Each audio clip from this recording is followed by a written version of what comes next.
terjadi sepanjang tahun. Contoh, ada namanya tahun gajah, Amul Fil.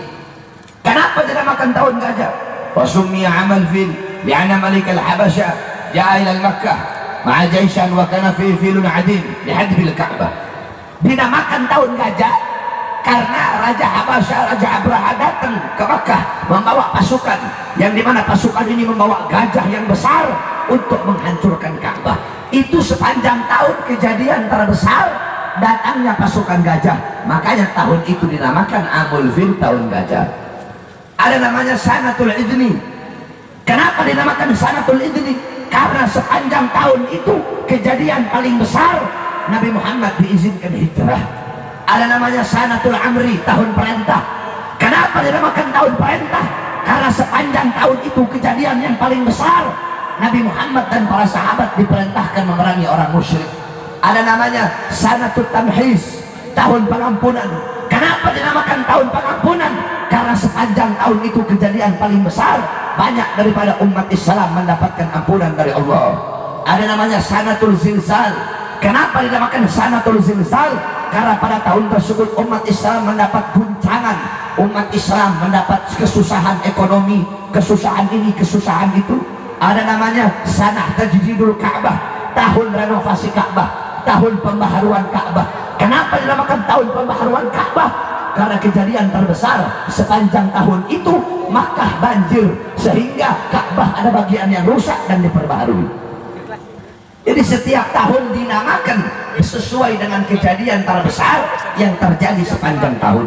Contoh kalau kayak tahun kemarin, berarti kejadian terbesar 212, berarti tahun kemarin disebut tahun 212. Itu zaman dulu. Sampai di zaman Khalifah Umar bin Khattab menjabat pada tahun kedua beliau menjabat khalifah. Beliau menulis surat untuk Abu Musa al-Asy'ari yang ketika itu menjadi gubernur di Basrah. Sebagaimana dalam kitab bunyinya, innahu ya'tina min amiril mu'minin kitaban. Sesungguhnya datang kepada kami sebuah surat dari Amirul Mu'minin, maktubun fihi, tertulis dalam tulisan tersebut Sya'ban, bulannya bulan Sya'ban. Wala na'rif ay syai'in na'mal. Kami tidak tahu apa yang harus kami perbuat. Ahwa Sya'ban al-mati, Sya'ban al-an, atau Sya'ban al-mugabbal, atau Sya'ban al-istiqbal. Apakah Sya'ban tahun kemarin, Sya'ban tahun ini, atau Sya'ban tahun depan? Karena nggak ada tahun umat Islam. Akhirnya Sayyidina Umar bin Khattab mendengar kabar tersebut dan beliau berkata, ba'u linnas syai'an ya'rifunahu. Letakkan bagi manusia sesuatu yang dimana dengan sesuatu itu mereka bisa mengenal tahun. Maksudnya apa? Bikin kalender buat umat Islam. Fa'ishtashara Umar bin Khattab al-ashab. Kemudian Sayyidina Umar bermusyawarah bersama para sahabat. Ada yang usul, bagaimana kalau tahun umat Islam itu diambil dari tahun Nabi Muhammad lahir. Ada yang bilang bagaimana kalau diambil dari tahun Nabi Muhammad wafat. Ada yang usul, bagaimana kalau diambil dari Nabi Muhammad diangkat menjadi Nabi. Sayyidina Ali bin Abi Thalib beliau berkata, ambil tahun umat Islam, bikin tahun umat Islam mulai dari kita meninggalkan negeri berhala. Maksudnya apa? Mulai dari hijrah. Makanya dinamakan tahun baru Hijriyah, diambil dari hijrahnya baginda Nabi besar Muhammad. Jadi ketika berbicara tentang tahun baru Islam, tidak bisa dilepaskan daripada hijrah baginda Nabi besar Muhammad. Apa itu hijrah? Para ulama banyak beda pendapat. Al-Imam Suyuti mengatakan al-hijrah intiqal an syai' ila syai'. Al-Imam Qurtubi berkata al-hijrah intiqal min mawdi' ila mawdi' wa qasru tarkil awal ifharan lithani. Al-Imam Al-Mujahid berkata al-hijrah tarku diyarahum in khafal fitnah wal i'tidari fi dhatillah. Terlalu panjang kalau saya terjemahkan, tetapi intinya saja, sebaik-baiknya makna hijrah, sebetul-betulnya makna hijrah, yang paling benar, yang paling sahih, yang paling jareh, apa yang disampaikan oleh baginda Nabi besar Muhammad. Apa itu hijrah menurut Nabi? Al-muhajir man hajara ila ma nahallahu anhu. Orang-orang yang berhijrah adalah orang-orang yang meninggalkan apa-apa yang dilarang oleh Allah atasnya. Allah larang kamu mabuk, kamu nggak mabuk, berarti kamu orang yang berhijrah. Allah larang kamu zina, kamu nggak berzina, berarti kamu orang yang berhijrah. Allah larang kamu korupsi, kamu nggak korupsi, berarti kamu adalah orang yang berhijrah. Tinggalkan perkara-perkara yang dilarang oleh Allah, maka engkau akan menjadi orang yang berhijrah kepada Allah Subhanahu wa Ta'ala. Oleh karenanya saudara-saudara, saya wasiatkan kepada diri saya dan engkau semua, tahun kemarin 1439 Hijriah telah berlalu, menit-menit yang telah berlalu, jam-jam, hari-hari, minggu-minggu, bulan-bulan, tahun kemarin, setiap detik waktu yang telah berlalu bukan lagi milik kita. Waktu yang akan datang, menit, jam, hari, minggu, bulan, tahun yang akan datang juga bukan milik kita. Terus kapan waktu milik kita? Sekarang waktu milik kita. Bulan kemarin bukan milik kita, yang akan datang bukan milik kita. Doa Imam Syafi'i, ad-dunya sa'ah, dunia ini cuma sesaat, dunia ini cuma sekejap. Yang telah berlalu bukan milik kita, dan yang akan datang bukan milik kita. Maka manfaatkan waktu kamu sekarang, waktu milik kamu, bukan besok. Jangankan besok, pulang dari ini tempat sampai rumah selamat tidak ada yang bisa menjamin, saudara-saudara. Makanya jangan tunggu besok, mau ibadah tar aja besok, mau tobat tar aja besok, mau pakai jilbab, pakai hijab tar aja besok. Sekarang maksiat aja dulu, mabok dulu, narkoba dulu, nongkrong dulu, ngetrek dulu. Sekarang belacur aja dulu, sekarang pakai rok bini aja dulu, besok baru pakai jilbab. Sekarang nongkrong dulu, besok baru ngaji. Besok, besok, dan besok. Besok bukan waktu milik kamu, sekarang waktu milik kamu, bukan besok. Sekarang waktu milik kamu, bukan besok. Saudara-saudara, kullu nafsin dha'iqatul maut, kullu man 'alaiha fan, kullu syai'in khali' illa wajhah. Yang berjiwa pasti mati, yang bernyawa pasti mati, yang ada di atas bumi pasti hancur, pasti binasa. Zat wujud apapun akan hancur kecuali Allah. Yang tua mati, yang muda mati, yang kaya mati, yang miskin mati, yang sehat mati, yang sakit mati. Syarat mati tidak harus tua, syarat mati tidak harus sakit. Saya tanya, ada tidak di tengah-tengah kalian orang sehat nggak sakit mati? Ada apa tidak? Ada apa tidak? Di tengah-tengah kalian orang muda-muda belum tua masih muda mati? Ada apa tidak? Ada apa tidak? Tidak cukupkah itu menjadi pelajaran bagi kita bahwasanya kematian itu datang tanpa pemberitahuan, saudara-saudara? Maka manfaatkan kau punya waktu dengan sebaik-baiknya, jangan engkau sia-siakan. Lihat bagaimana para ulama-ulama, para salafun saleh, bagaimana mahalnya waktu bagi mereka. Al-Imam Ghazali berkata, kullu nafasin min anfasikal jauhar. Setiap nafas yang keluar dari jiwamu itu adalah permata yang tidak ada nilainya, permata yang nggak ada harganya. Apa yang kamu cari? Kamu cari apa di dunia ini? Mau jadi presiden? Bisa. Mau cari apa? Harta. Sebanyak apapun harta bisa kamu dapatkan. Mau cari apa? Emas segunung? Bisa. Mau cari apa? Suami yang tampan? Bisa. Istri yang cantik? Bisa. Rumah mewah? Bisa. Mobil mewah? Bisa. Waktu, umur, kamu cari di mana? Di Indomaret nggak jual umur, saudara-saudara. Di Alfamaret nggak jualan waktu. Di sini jual waktu 1 menit, di sini jual waktu 1 minggu, 1 hari. Tidak ada. Waktu adalah yang paling mahal. Maka manfaatkan itu waktu dengan sebaik-baiknya. Jangan engkau sia-siakan. Bagaimana para ulama, orang-orang soleh memanfaatkan waktu? Al-Habib Abdullah bin Husain bin Tahir, beliau pernah dikasih jam tangan sama muridnya. Ketika dikasih jam tangannya rusak, beliau nggak pakai. Akhirnya kata muridnya, Habib, dulu saya pernah kasih jam tangan, mana Habib? Kok nggak ada? Oh rusak, coba saya lihat, Habib. Ketika lihat, oh ini bukan rusak, Habib, ini baterainya habis, jadi harus Habib ganti. Apa jawab beliau? Maaf, saya tidak punya waktu untuk mengganti baterai jam tangan. Ganti baterai jam tangan, beliau tidak punya waktu, saudara-saudara. Nggak mau, waktunya dibuang untuk mengganti baterai jam tangan. Al-Imam Abu Hatim, beliau kalau lagi ngajar ini di murid-muridnya, beliau ngajar makannya roti kering, itu beliau celup yang lama, itu roti kering sambil ngajar gini, terus langsung beliau telan, nggak dikunyah. Murid-muridnya tanya, ya Imam, kenapa kamu nggak kunyah itu roti? Apa kata beliau? Saya tidak mau membuang waktu untuk mengunyah makanan, lebih baik waktu untuk mengunyah makanan itu saya pakai untuk ngajar kalian. Makanya dulu kita orang waktu di pondok, ada guru kami namanya Al-Ustaz Al-Habib Muhammad bin Idrus Al-Haddad. Beliau ngajar balaghah, ngajar mustalah hadis di pondok. Itu beliau ngajar, baru masuk kelas, masuk pintu kelas, itu udah ngomong, hayya aulad, iqra'u doa. Nawaitu ta'alluma wa ta'lima wa tadhkura wa tadhkira wa nafa'al intifa. Sambil jalan. Wa nifada wa istifada wa antara tamasuki bi kitabillah wa bi sunnati rasulillah biqaulillah bi qurbi subhanahu wa ta'ala. Duduk. Qala muallif kata waktu masuk dari kelas sampai tempat duduk beliau tidak mau dibuang sia-sia, dipakai untuk baca doa sebelum taklim, biar duduk langsung ajar. Segitu mahalnya waktu bagi beliau. Ada seorang syekh pengen makan ikan goreng, ya, dia minta, udah dapat ikan, mau digoreng ini ikan, datang waktunya sholat. Mau digoreng ini ikan, datang waktunya ngaji. Mau digoreng, datang waktunya ngajar. Mau digoreng ini ikan, datang waktunya murojaah. Mau digoreng, datang waktunya mutalaah. Mau digoreng, datang waktunya hifdzul mutun. Mau digoreng, datang waktunya tadarus Quran. Mau digoreng, datang waktunya maghrib. Mau digoreng, datang waktunya baca aurat. Mau digoreng, datang waktunya isya. Mau digoreng, datang waktunya ngaji. Mau digoreng, datang waktunya istirahat sebentar. Mau digoreng, datang waktunya tidur sebentar untuk dapat tahajud. Mau digoreng, datang waktunya tahajud. Mau digoreng, datang waktunya munajat. Mau digoreng, datang waktunya subuh. Mau digoreng, datang waktu baca Quran. Terus sampai itu ikan terbiar selama 3 hari 3 malam. Akhirnya apa kata beliau? Aku makan itu ikan mentah-mentah karena tidak punya waktu untuk menggoreng itu ikan. Goreng ikan gak punya waktu. Saya dan kalian berapa menit, berapa jam, berapa hari, berapa minggu, berapa bulan, berapa tahun waktu yang telah kita sia-siakan untuk hal-hal yang tidak bermanfaat.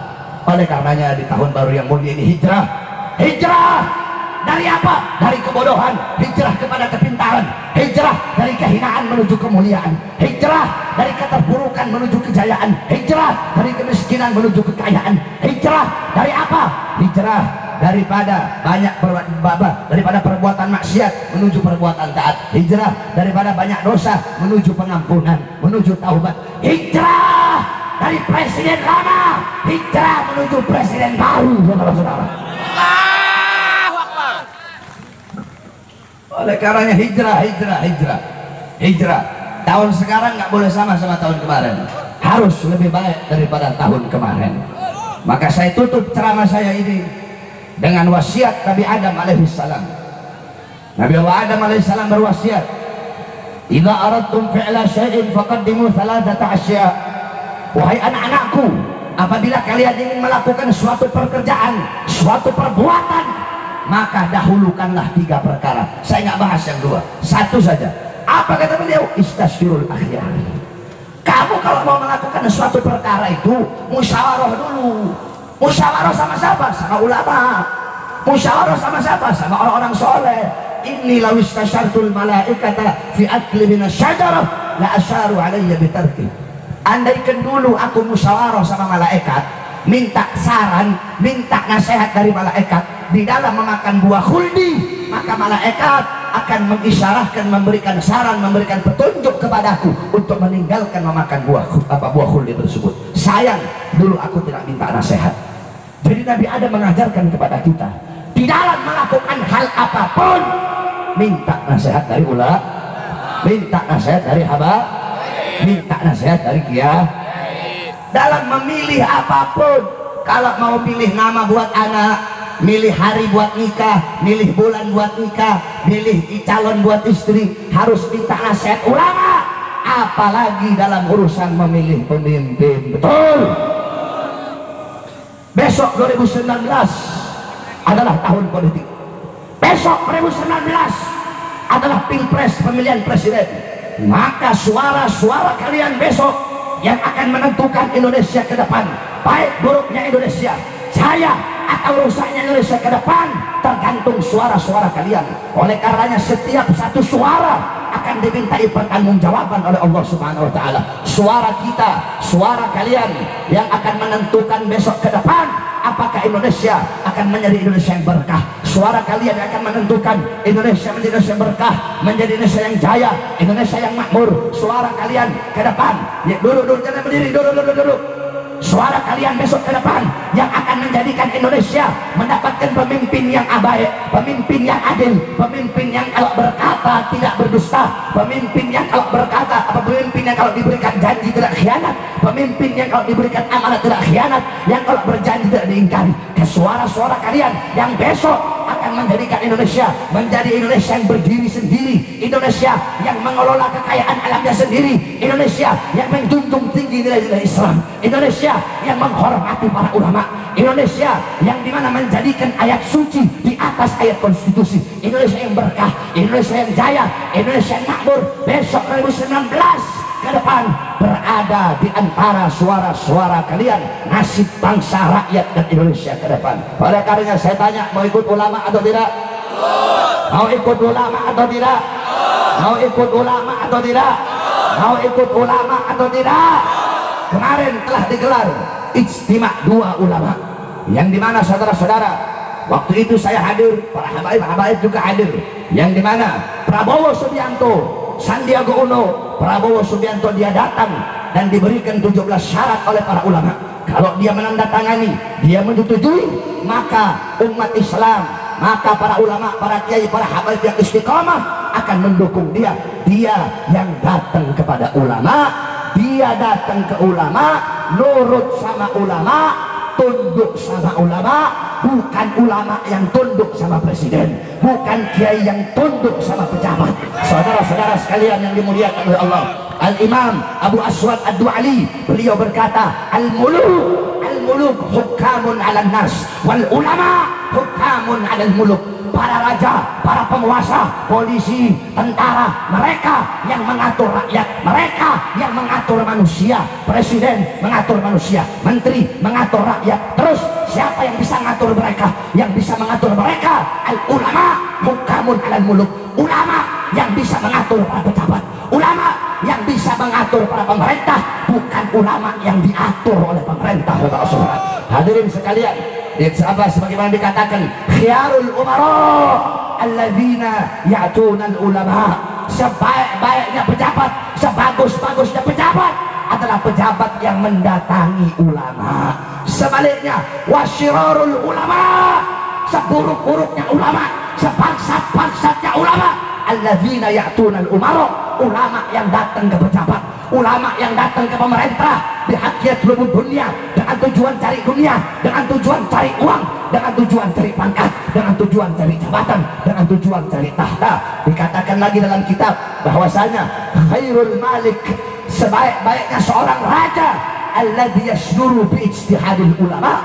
Seorang raja yang baik adalah seorang raja, seorang presiden yang bersandar kepada pendapat para ulama. Sebaliknya, wasyarrul alim, paling buruknya orang alim, paling buruknya seorang kiai, paling buruknya seorang habib, alladzi yasduru bi ra'yil umara, bi ra'yil muluk, bi ra'yis salatin, adalah seorang kiai yang bersandar kepada pendapat, kepada pandangan para raja, para sultan, para pemerintah, dan para presiden. Jadi saya tanya saudara-saudara, ada dua, ada pejabat yang diatur sama ulama. Golongan pertama, pejabat nurut sama ulama, diatur sama ulama. Golongan kedua, ulama diatur sama pejabat, ulama nurut sama pejabat. Mana lebih bagus, pertama atau kedua? Pertama atau kedua? Pertama atau kedua? Pertama atau kedua?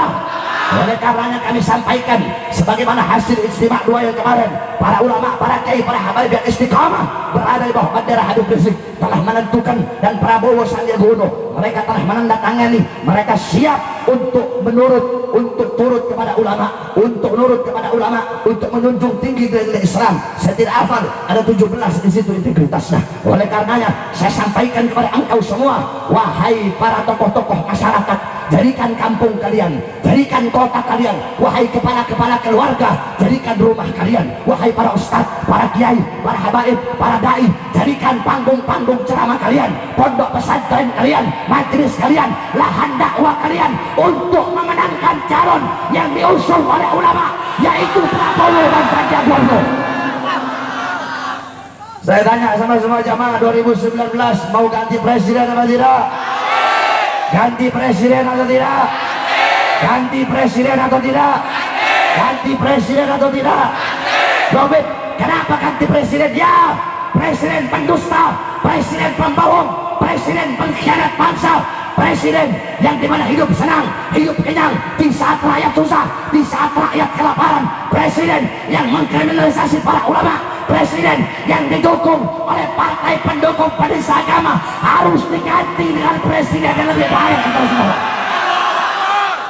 Saya tanya 2019 mau pilih Jokowi atau tidak? Mau pilih Jokowi atau tidak? Mau pilih Jokowi atau tidak? Wah, kurang keras nih pendukung Jokowi semua kayaknya. Anak buah anak banteng semua ini. Kok cemen-cemen nih suaranya nih. Saya tanya sekali lagi, mau dukung Jokowi atau tidak? Mau dukung Jokowi atau tidak? Mau dukung Jokowi atau tidak? Mau pilih Jokowi atau tidak? Kenapa enggak? Wakilnya Kiai loh. Tidak. Kiai. Wakilnya Kiai. Enggak mau. Kiai. Kiai.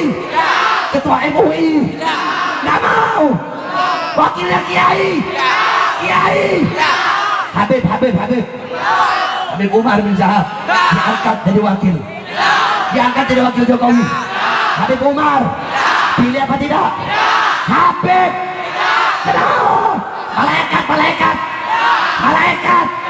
Malaikat jadi wakil Jokowi. Pilih atau tidak? Lobet, kenapa ya? Siapapun dia, setinggi apapun ilmunya, semulia apapun garis keturunannya, mau ustadz kek, mau kiai kek, mau syekh kek, mau habib kek, apapun agamanya, apapun sukunya, apapun siapapun dia, kalau dia didukung, diusung oleh partai-partai pendukung penista agama, harus kita tenggelamkan ke dalam. Allahu Akbar. Allahu Akbar. Allahu Akbar. Dalilnya apa? Gampang. Idza taghayyara ar-ru'us taghayyara al-mar'us. Udah itu aja. Kenapa kamu repot-repot? Idza taghayyara ar-ru'us taghayyara al-mar'us.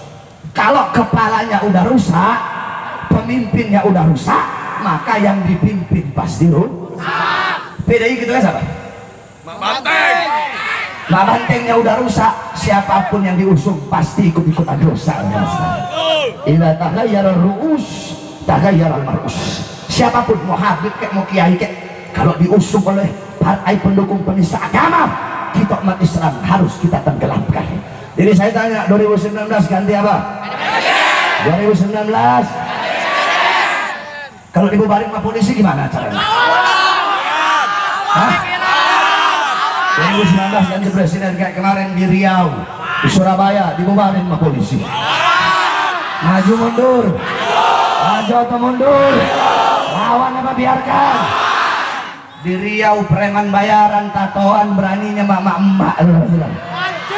Preman berani mak-mak. Mak-mak dalam mobil disorati, dilemparin batu, preman banci. Buka resletingnya tuh, resleting levisnya, jangan-jangan head itu saudara. Itu preman-preman begitu ketemu saya kulitin tatonya itu saudara. Sebab mantan preman juga. Kurang ajar, beraninya sama emak-emak. Kita gertak sekali tuh orang begitu tuh. Dia belum lari, tatonya udah lari duluan itu saudara. Kurang ajar tidak? Kurang ajar tidak? Di Surabaya ormas bayaran, polisi pakai ikut-ikutan ngebubarin. Acara 2019 ganti presiden dibubarkan oleh polisi. 2019 tetap Jokowi dibiarkan dan bahkan dilindungi. Saya tanya, adil tidak? Adil tidak? Adil tidak? Polisi harusnya di tengah, betul? Jadi wasit, betul? Jangan ikut-ikutan main, jangan ikut-ikutan turun ke lapangan, betul? Adil, harus di tengah. Jadi wasit, enggak kanan enggak kiri, amankan dua-duanya. Jangan yang ini dibubarin, yang ini dilindungi, betul?